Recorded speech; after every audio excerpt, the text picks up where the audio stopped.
The Chinese Commerce Ministry expressed firm opposition and strong displeasure to new U.S. quotas imposed in the last week on exports of several kinds of Chinese clothing. Chinese Commerce Minister Bo Xilai told U.S. executives in Beijing that U.S. and European positions on Chinese textiles are unfair. When you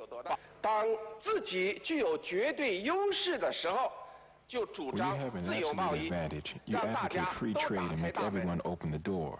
But when developing countries start to challenge you, you immediately set limits and shut the door.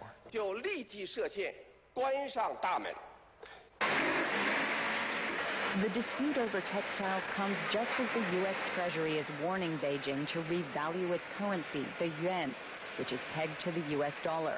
A new Treasury report hinted at retaliation if China is found to be manipulating its currency.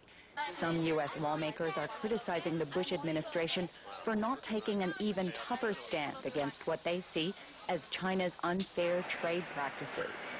Democratic Party Congressman Tim Ryan spoke with VOA TV's Mandarin language program, Issues and Opinions.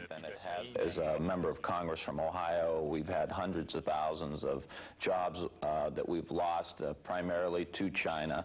I don't think the administration, quite frankly, went far enough. I think it was, we've given the Chinese government plenty of time. We've been trying every diplomatic option possible.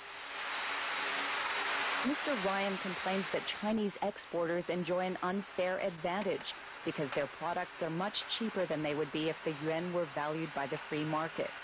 But some economists argue that China's trade advantage is not as great as Washington thinks. Albert Keidel is an economist and China expert at the Carnegie Endowment for International Peace in Washington, D.C. Mr. Keidel says China has a large trade surplus with the United States, but it has a small global trade surplus, which is a better test of its exchange rate fairness. If you say who's responsible for the U.S. deficit, you really should say who has large global surpluses. And that turns out to be the Eurozone, Japan, non-China, the rest of Asia, and oil exporters.